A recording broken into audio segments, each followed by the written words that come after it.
Today, we are strapping in for quite an adrenaline rush. We're tearing through the history of one of the most, well, mechanically bizarre cards the developers ever released, the Battle Ram. Yeah, it's a fascinating one. I mean, think about the core design challenge, right?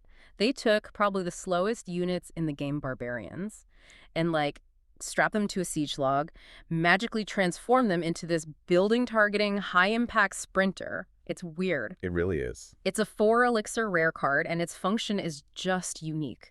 You get 2 barbarians rushing this log toward the nearest structure. They deal double damage on impact if they're charging. And then, this is the key part, they spawn 2 full health barbarians right there on the field. Exactly. It's a card defined by this sort of mechanical duality. And that's really what we're here to unpack for you today. We're tracing the Ram's whole story, from its 2017 origins, where, frankly, it was seen as an underestimated flop. Yeah, nobody used it at first. Right. Then, through its pioneering role in defining several major competitive deck archetypes, all the way to its game-altering 2024 evolution, our mission, really, is to show you why this card's success and its failures are kind of the perfect example of Clash Royale's hypersensitive balance philosophy. Okay, let's start by maybe isolating that core mechanic that made the original Ram so different, especially that barbarian shield effect you mentioned. Okay, yeah. What's fascinating here is how the charge mechanic works with the defense, or rather the unit's own defense. The battle ram starts at medium speed, but it accelerates to very fast after traveling just 3 tiles without being interrupted. Pretty quick. Right. But the real engineering feat, let's call it, is the barbarians acting as a separate shield. Yeah. So when the ram structure itself is destroyed, it doesn't matter if it's a tower shot or, Mega Knight slamming down, the 2 barbarians spawn underneath it at full health. So wait, it's essentially sacrificing the 4 elixir structure to deploy 2 units that normally cost, what, combined 5 elixir if you play the barbarian card, but here they effectively cost less and take 0 damage from whatever killed the ram. Pretty much, yeah. They're using the RAM itself as a disposable defense layer, and they are registered as separate entities throughout the whole interaction. This is why timing was absolutely everything back then. A smart opponent, for instance, could counter with lightning. The initial strike might hit the RAM structure, and then the delayed secondary bolts could, if timed perfectly, zap the barbarians that just popped out, potentially wiping out your entire 4 elixir investment if their placement was spot on. Okay. If it charges that fast and spawns more troops, how did defenders even manage to pull it successfully without just taking massive damage every time? That brings up deployment strategy, right? Absolutely. Defense required some specialized knowledge, mainly because of the ram's sight range, which is weirdly short. If you look at almost every other building targeting True-Pog Rider, Golem, Giant, you name it, they typically have a standard sight range of 7 tiles or more. Right, they see pretty far. The Battle Ram. Its sight range is only 5.5 tiles. Unusually short. And that meant the standard defensive building placement wouldn't always lock onto it in time. Oh, okay, so that's where all that complex defensive math comes in, the placement guides you see. That's exactly it. The standard defensive placement for most troops is the 4-3 plant. 4 tiles from the river, 3 tiles from your defending crown tower. Kind of the default. Yeah. But if you wanted to reliably pull a battle ram, you often needed the much more aggressive 4-2 plant 4 tiles from the river, but only 2 tiles from the defending crown tower. That closer placement was needed to ensure the defensive building locked onto the ram before the ram decided the tower was its closest target. That short sight range gave the ram player a subtle but huge strategic advantage. And players definitely figured out how to leverage that speed, even when it wasn't charging buildings. I remember one key strategy was using the ram just to push heavier, slower troops. Oh yeah, the P.E.K.K.A push. Exactly, like P.E.K.K.A or Valkyrie. You'd drop the ram behind them, and it would just shove them towards the bridge way faster than they could walk alone. Instant, massive pressure.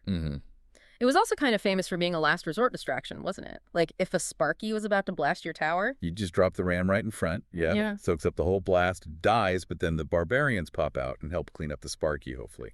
Saved a lot of towers that way. For sure. But despite all these, interesting mechanics, its start was pretty rough, wasn't it? Oh, incredibly rough. It launched in February 2017. And despite the unique charge and spawn, by the end of that release month, our sources say not a single player of the top 100 global ladder was using it. Wow, 0. 0.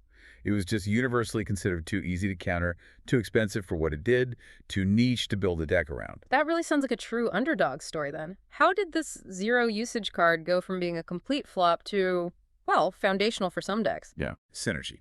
Pure and simple synergy. Within about a month, by March 2017, top players started figuring out its hidden potential. And it suddenly pioneered or helped pioneer two major deck archetypes. The first one was with Three Musketeers, 3M. That pairing became incredibly dominant for a while. Okay, wait. If the Ram was considered so easy to counter initially, why would you risk pairing it with a super high-cost card like 3M? Wouldn't a cheaper tank, like a Knight, make more sense? Seems counterintuitive. It does until you look at the specific interaction it had with 3M's biggest threat, the lightning spell. Ah, lightning. Always the bane of 3M. Exactly. If you timed it right and placed the battle ram right on top of your deploying Three Musketeers, and the opponent reacted with lightning, the ram structure itself, and then its soon-to-spawn barbarians, would absorb the lightning bolts sequentially. Okay. And here was the crucial numerical advantage back then. The barbarians had more hit points than a single musketeer. So the ram components could actually soak up the entire 6 elixir spell, leaving your 9 elixir 3 musketeers maybe damaged, but alive and shooting. And you'd have barbarians on the field, too. Right. The opponent just spent 6 elixirs effectively neutralizing nothing, really.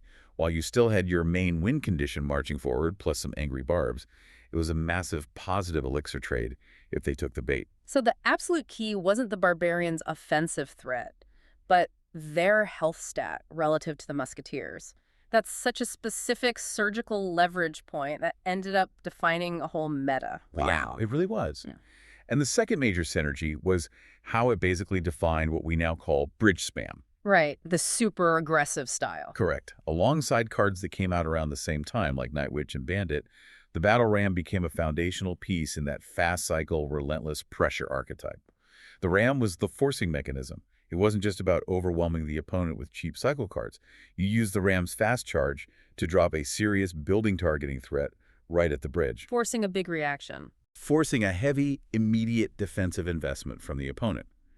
And while they dealt with the Ram and Barbs, your cheaper spam cards, like Bandit or Ghosts, could dominate the counterattack phase or apply pressure in the other lane. Okay, so this is where the balancing act really kicks in, right? The developers see these two meta-defining synergies and start surgically targeting them. Precisely. The first notable nerf wasn't too long after, August 2017. They increased the distance required for the charge to initiate. Took it from 3 tiles up to 4. Making it slightly easier to interrupt before it got going. Exactly. And they also slowed the barbarian spawn time just a tiny bit, from played 8 seconds to 1 second. Small tweaks, but aimed at reducing its immediate impact. Okay. But that seemed, relatively minor compared to the big rework that came in 2018. Yeah. They did give barbarians across the board a slight attack speed buff, which helped the ram a little. What? But to compensate, they removed the battle ram's knockback immunity. Yeah. That was huge. Suddenly, it was vulnerable to everything that pushed troops back. Bowler rocks, Mega Knight spawns, even log or giant snowball. Wasn't removing that knockback immunity a much bigger strategic nerf than just tweaking the charge distance by 1 tile? Why did they make such a drastic change there? You could definitely argue it was a larger nerf, yeah, because it removed one of the key advantages the ram held over, say, the Hog Rider. Hog Rider was always vulnerable to those displacement effects. Right. By making the ram equally susceptible to knockback, Right. they kind of pushed it further into that niche bridge spam role where maybe you could protect it better and made it less of a universal threat. Okay, that makes sense. However, the final decisive blow, specifically to that incredibly powerful 3M strategy, it came later, in March 2019. Ah, yes, the famous kill shot nerf. Exactly. Yeah. March 2019, barbarians received a flat 13% HP decrease across the board. Now, this wasn't just a general stats tweak. Everyone knew this was a direct surgical strike against the Three Musketeers synergy. Because that specific 13% reduction meant the barbarian spawn from the ram now had less health than a musketeer. Which meant they could no longer reliably soak up the full lightning bolt sequence to protect the musketeers. That one specific change, that HP tweak, definitively killed the lightning blocking strategy that had defined top-level 3M decks for years. Just gone. Incredible how 1% change can do that. Okay, let's fast forward 5 years. The RAM kind of fades into specific archetypes, but then, bam, evolution. April 1st, 2024. Requires 2 cycles. And this evolution just takes the card from being that high-risk, one-shot charge unit to, well, it really functions like an ultimate siege engine now. It's defined by 2 massive upgrades. First, while it's charging, it now deals area damage and knockback to anything in its path. Think sort of like a bowler rolling down the lane. So it doesn't just run past small troops anymore? Nope, it actively clears its own path. It can crush light swarms like goblins or skeletons instantly just by charging through them.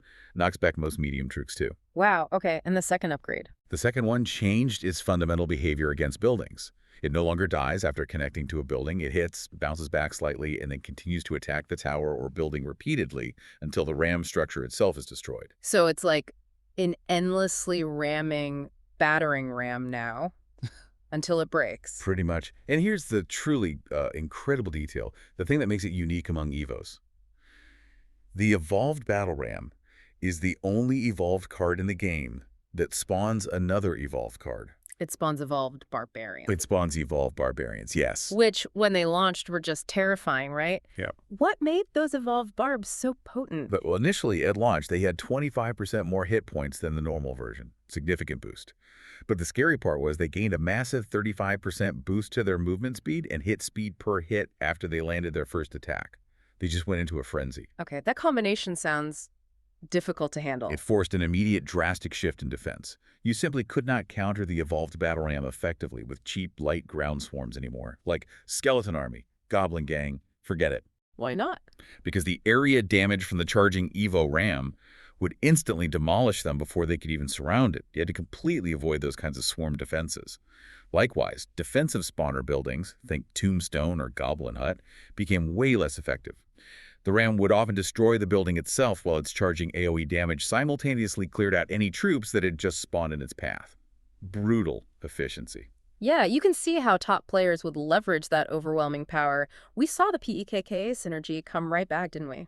Instantly, P.E.K.K.A acts as the big tank, absorbing damage for the Evo ram.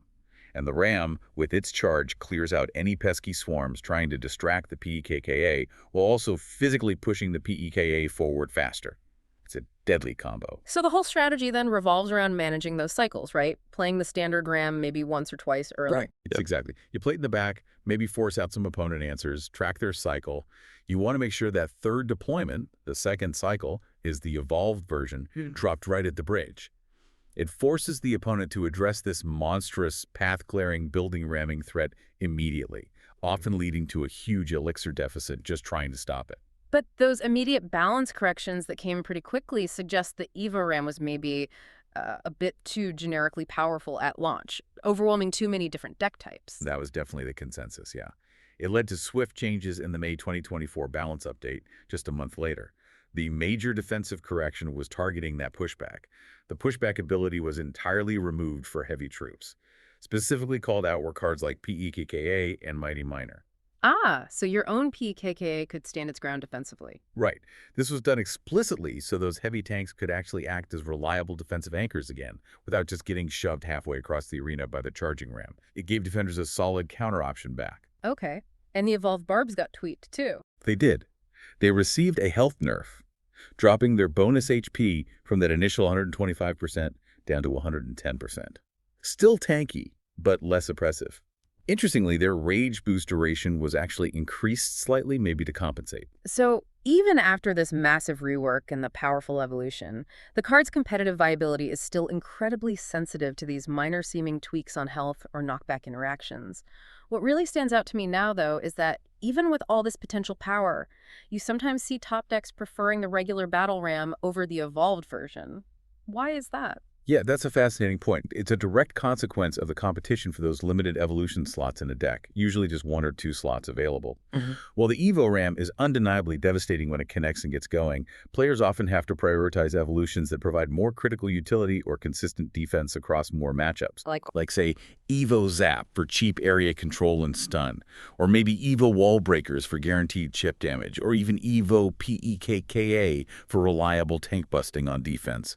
This means the battle ram, even with a terrifying evolution available, can still end up being considered a niche choice if another Evo provides more reliable universal value to the overall deck archetype. So it's powerful, but maybe not always the most necessary evolution pick, depending on the rest of the deck. Exactly. It comes down to opportunity cost for that precious Evo slot.